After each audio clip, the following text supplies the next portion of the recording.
Betting apps కేసులో కీలక పరిణామం చోటు చేసుకుంది. సెంట్రల్ కన్స్యూమర్ ప్రొటెక్షన్ అథారిటీకి న్యాయవాది కృష్ణకాంత్ ఫిర్యాదు చేశారు.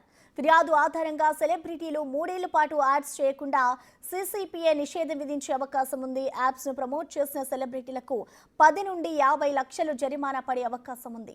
బెట్టింగ్ యాప్ కేసులో పోలీస్ స్టేషన్లో ఫిర్యాదు చేయడంతో పాటు సీసీపీఏలో కూడా ఫిర్యాదు చేయాలని న్యాయవాది కృష్ణకాంత్ చెబుతున్నారు. బాధితులకు నష్టపరిహారం కింద డబ్బులు వచ్చే అవకాశం ఉందంటున్న న్యాయవాది కృష్ణకాంత్తో మా ప్రతినిధి రానా ఫేస్ టు ఫేస్. మాదక ద్రవ్యాలపైన ఏ విధంగా అయితే తెలంగాణ రాష్ట్ర ప్రభుత్వం ఉక్కుపాదం మోపుతుందో బెట్టింగ్ యాక్ట్స్ పైన కూడా పూర్తి స్థాయిలో కూడా ఉక్కుపాదం మోపుతుంది. దాని తగ్గట్టుగానే ఇటీవల కాలంలో కూడా మనం చూస్తూనే ఉన్నాం.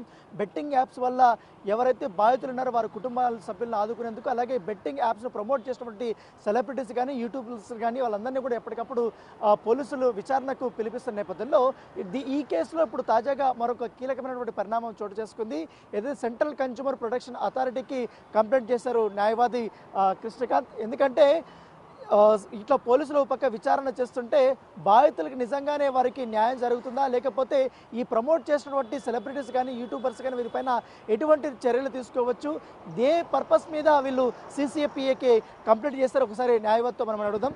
సార్, చూస్తున్న గత వారం రోజుల నుంచి తెలంగాణలో ఇదే హాట్ టాపిక్గా మారింది. సెలబ్రిటీస్ కానీ యూట్యూబర్స్ కానీ బుల్లితెర నటులు కానీ వీళ్ళందరూ కూడా పెద్ద ఎత్తున గతంలో ఈ యాప్స్ అనేది ప్రమోట్ చేశారు. ఇప్పుడు వారిపైన కూడా కేసులు నమోదాయి. ఇప్పుడు వాళ్ళు విచారణకు వస్తారు.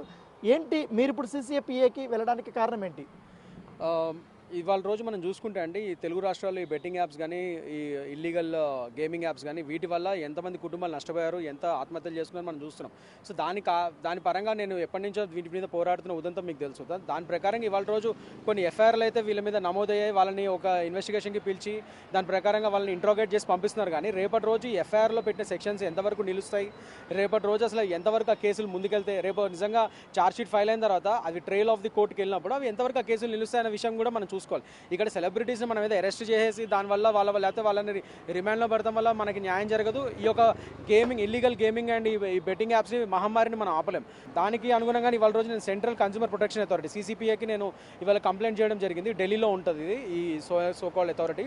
సో యాక్చువల్లీ ఇవాళ మనం చూసుకుంటే ఈ సోకాల్డ్ సెలబ్రిటీస్ కానీ ఈ సోషల్ మీడియా ఇన్ఫ్లుయెన్సర్స్ కానీ అసలైన ఉల్లంఘన వీళ్ళు చేసింది కన్స్యూమర్ ప్రొటెక్షన్ యాక్ట్ 2019 ప్రకారం ఆ ఉల్లంఘనలు చేశారు వీళ్ళు. ఎందుకంటే ముఖ్యంగా మనం చూసుకుంటే ministry of information technology and broadcasting ఆ మినిస్ట్రీ క్లియర్ గైడ్లైన్స్ ఇచ్చింది లాస్ట్ ఇయరే. సో ఆ గైడ్లైన్స్ ఒకటి కూడా ఫాలో కాకుండా వీళ్ళు సదరు సెలబ్రిటీస్ కానీ సోషల్ మీడియా ఇన్ఫ్లుయెన్సర్స్ కానీ అండ్ ముఖ్యంగా advertisements council of India Aashiqui వాళ్ళ గైడ్లైన్స్ కూడా ఒకటి కూడా ఫాలో కాకుండా అన్నింటినీ ఉల్లంఘించారు. కాబట్టి ఇది ఖచ్చితంగా ఇవాళ రోజు కన్స్యూమర్ ప్రొటెక్షన్ యాక్ట్ కింద వస్తుంది, దాని ఉల్లంఘన కింద వస్తుంది. కాబట్టి సీసీపీఐనే ఇది కరెక్ట్ ఫారం. వీటిలో మనకి కంప్లైంట్ ఇస్తే ఏమవుతుందంటే అండి, section 2 of 21 of consumer protection act కింద ఈ సోకాల్డ్ సెలబ్రిటీస్ మిస్లీడింగ్ అడ్వర్టైజ్మెంట్స్ కింద వాళ్ళ మీద జరిమానాలు విధిస్తారు 10 లక్షల నుంచి 50 లక్షల వరకు. అట్ ద సేమ్ టైం వీళ్ళ మీద బ్యాన్ కూడా విధింపబడుతుంది 1 year నుంచి 3 years వరకు. సో అది కరెక్ట్ శిక్ష వీళ్ళకి. అలా చేస్తే వీళ్ళకి కూడా ఒక కన్విప్ అవుతుంది అనేది నా ఉద్దేశం. అంతేగాని ఇలా నిలబడలేని ఎఫ్ఐఆర్స్ వేసినంత మాత్రాన అది ఏం న్యాయం జరుగుతుంది, వీళ్ళకేం కన్విప్ అవుతుంది అని నా ఉద్దేశం. అంటే ఇది మాకు సంబంధం లేదు, మేము ఎప్పుడో గతంలో చేసినటువంటి ఈ యాప్స్ గురించి అవన్నీ కూడా ఇప్పుడు తీసుకొని వచ్చారు. దాంతోపాటు మేమంతా నటులం కాబట్టి మేము డబ్బులు తీసుకొని మాత్రమే చేస్తాం, కానీ దీని వెనకాల లీగలా ఇల్లీగలా అనేది కూడా మేము చూసుకోలేదు. ఒకవేళ ఇల్లీగల్ అయితే మేము క్షమాపణ చెప్తామని కూడా చాలామంది కూడా ముందుకు వచ్చారు కదా. నేను ఇప్పటికీ చాలాసార్లు చెప్పానండి, ignorance of law is not an excuse. అంటే నాకు లా తెలియదు కాబట్టి నేను ఇలా చేశాను అనేది ఒక ఎక్స్క్యూజ్ కాదు కదా. ఇప్పుడు నేను ఇదివరకు దొంగతనాలు చేశానండి, అది ఇల్లీగల్ అని తెలియదు, లేకపోతే మర్డర్ చేశాను అది ఇల్లీగల్ అని తెలియక చేశానండి అంటే ఊరుకుంటారా? ఇప్పుడు తెలంగాణలో పూర్తిగా ఆన్లైన్ గేమింగ్ నిషేధం అనేది ఉంటుంది. అయితే ఇప్పుడు గత వారం నుండి చూసాం విచారణకు వస్తున్నారు. అయితే వీళ్ళు అందరూ విట్నెస్గా ఉంటామని చెప్తున్నారు. అసలైన బాధ్యులు యాప్స్ నిర్వాహకులు కదా, వాళ్ళని పట్టుకొని మమ్మల్ని ఎందుకు విచారిస్తున్నారు అనేది వీళ్ళు క్వశ్చన్ చేస్తున్నారు. ఎగ్జాక్ట్లీ అండి, నేను ఆ రోజు కూడా చెప్పింది అదే. ఇట్లానే ఇంటర్వ్యూ సదరు ఛానల్స్ వాళ్ళు ఇంటర్వ్యూ చేసి నేను ఆ రోజు కూడా పంజాగూడ పోలీస్ స్టేషన్ దగ్గర కూడా ఉన్నదే అప్పుడు చెప్పింది అదే. నేను నాకు తెలిసిన బాధితులతోనే నేను అక్కడ ఆ రోజు కంప్లైంట్ పెట్టడం జరిగింది. వాళ్ళు ఎఫ్ఐఆర్ చేస్తామంటే సరే అని చెప్పి వాళ్ళని తీసుకెళ్ళడం జరిగింది.